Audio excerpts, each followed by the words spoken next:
Just like how Texas is known for going big, Australia is known for going deadly, especially when it comes to wildlife. This place is packed with an unusually high number of animals that can kill you, boasting more venomous creatures than almost any other country on Earth. Only 2 nations have more overall. But when it comes to venom that's actually deadly to humans, Australia takes the top spot without question. Among its terrifying roster are 20 of the 25 most dangerous snakes on the planet, including every single one of the top 11. Then there's the cassowary, a bird so aggressive and strong it has a confirmed human kill count. And of course, let's not forget the infamous saltwater crocodiles, massive sharks, venomous spiders, and deadly jellyfish. If that wasn't enough to sell you on the country's nope factor, consider this. Australia is home to some of the largest bugs in existence. It's one of the only places where a pine cone can actually kill you, and it's where the 3 biggest wildfires of the 21st century occurred. It's a terrifying lineup, and believe it or not, it used to be even worse.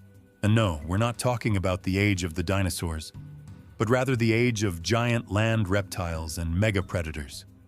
And the scariest part? This prehistoric version of Australia existed only about 50,000 years ago, right around the time humans first set foot on the continent. Now that's what you call bad timing. Back then, reptiles, not mammals, dominated the food chain. And it wouldn't take long for any newcomer to realize that something was seriously wrong. The land was crawling with monstrous predators, one of which was an actual land-walking crocodile. Not just a look-alike, but a real croc species built to roam the earth. This was the quinkana, one of the top predators during Australia's Pleistocene era. It shared many traits with today's crocodiles, and was even once considered part of the same group. But thanks to its unique skull shape, it's now classified under the extinct clade Mekosuchini. Its skull wasn't the only strange feature. It also had unusually long legs for a croc, keeping its body elevated and possibly allowing it to run. Combined with its hoof-like toes and flattened tail, not made for swimming, this makes it one of the few crocodilians built for life on land. And this thing was far from small. Most adult quinkana were about 3 meters long and weighed around 200 kilograms, about the same weight as a mid-sized American alligator. But fossil evidence suggests some individuals grew much larger, with one specimen estimated to reach 6 meters. At that size, it could take down mammals easily, and yes, that included humans. Getting attacked by a quinkana was like being carved up by a living chainsaw. Its teeth were blade-shaped, flattened, and deeply serrated, perfect for slicing flesh. This type of tooth structure is called xiphidont, and it's the same terrifying dental setup seen in predatory dinosaurs like theropods. These teeth allowed it to rip through animals much larger than itself with ease. And if you thought diving into the water would save you, think again. Despite being a land-based hunter, there's evidence the quinkana was a decent swimmer too. But even this dinosaur-like croc wasn't safe from the other monsters sharing the land, like the largest land-dwelling lizard known to science, Megalania. You may recognize the name. It's been getting a lot of attention lately, but officially, it's now called Varanus priscus, meaning it was actually a gigantic species of monitor lizard. Despite the name change, most still refer to it as Megalania, which translates to the Great Roamer, a fitting name for such a massive beast. There's still some debate about its exact size, but paleontologists agree it was at least 3.5 meters long and weighed about 158 kilograms. That's a lizard as long as a sea lion and about as heavy as a reindeer. But it could have gotten much bigger. Some estimates, based on fragmentary remains compared with modern monitors, suggest it could have grown up to 7.9 meters, about the length of the largest anaconda ever recorded, but far heavier, up to 2 tons in extreme cases. More realistically, large adults likely weighed around 575 kilograms, but size wasn't its only weapon. Like modern monitors, Megalania had curved, razor-sharp teeth designed to hold on to struggling prey, along with powerful limbs and claws for taking down whatever it wanted. In true Australian style, the Megalania likely wasn't just massive, it was potentially venomous too. This suspicion arises from its close ties to modern monitor lizards, all of which are considered venomous today. Their venom acts similarly to that of some snakes by functioning as an anticoagulant, preventing the blood from clotting. This keeps wounds bleeding longer, increasing the chances of infection, blood loss, and eventually shock. Given that the Megalania's closest living relative is the Komodo dragon, or Komodo monitor, it's believed by several paleontologists that they may have shared hunting strategies. Like the Komodo, the Megalania may have bitten into prey and then backed off, allowing the venom to weaken its target over time. So, even if you managed to escape the initial strike, you might still end up on the menu. With all of these features combined, the Megalania easily ranks as one of the most terrifying creatures you could have come across in ancient Australia, unless, of course, you suffer from ophidiophobia or a fear of snakes. In that case, your worst nightmare might have slithered by in the form of the Wanambi. The name might not sound particularly menacing, but this now extinct giant snake shared the land with both the Megalania and the Quincana, and it was no less formidable. This wasn't just a scaled-up version of a modern snake either.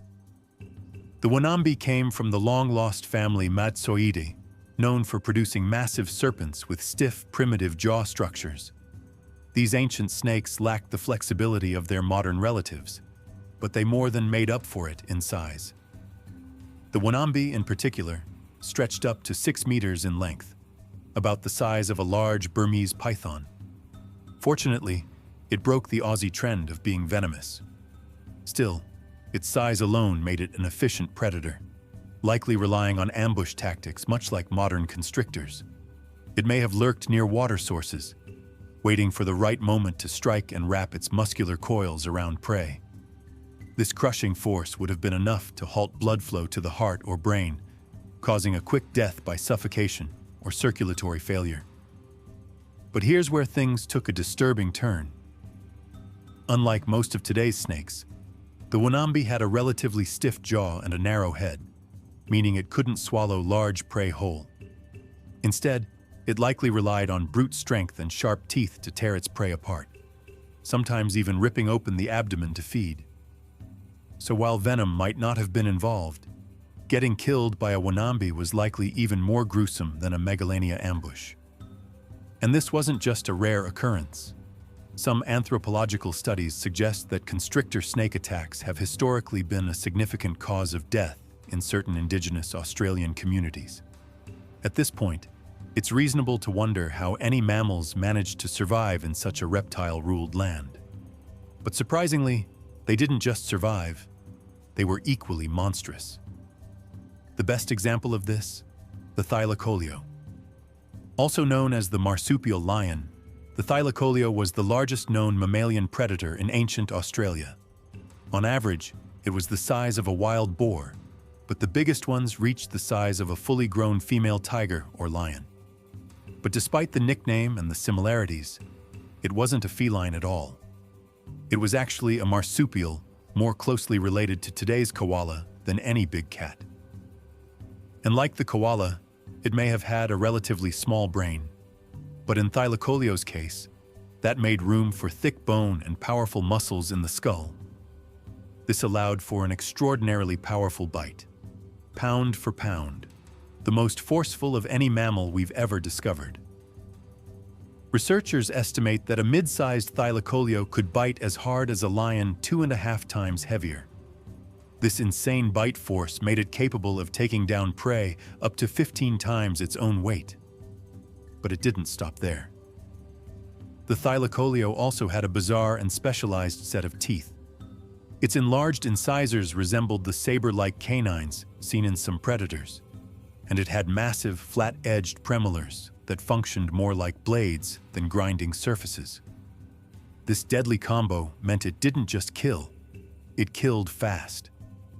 The incisors would puncture deeply, and the blade-like premolars could slice through vital structures like the windpipe, arteries, and even the spine. Some researchers estimate that the thylacoleo could take down large prey in under a minute. To put that in perspective, an African lion often takes more than 15 minutes to finish off similar-sized animals.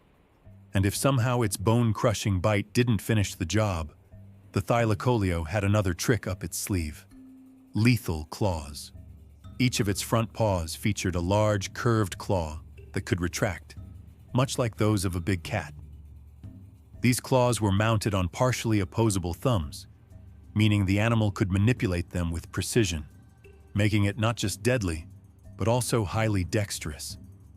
It's been suggested that thylacoleo may have used these claws for climbing, potentially hauling its kills up into trees the way leopards do.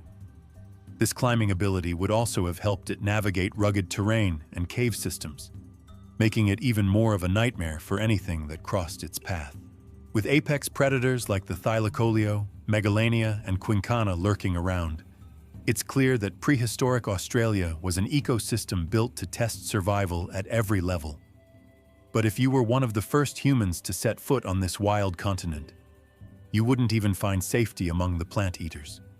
Because in this land, even the herbivores were equipped to throw down. One prime example is the diprotodon, a distant, oversized cousin of the modern wombat. Although it shared a similar general body structure, the diprotodon was a true giant. Weighing in at up to 3.85 metric tons, it matched the mass of a fully grown Asian elephant. With that kind of bulk, this creature wasn't going down easily.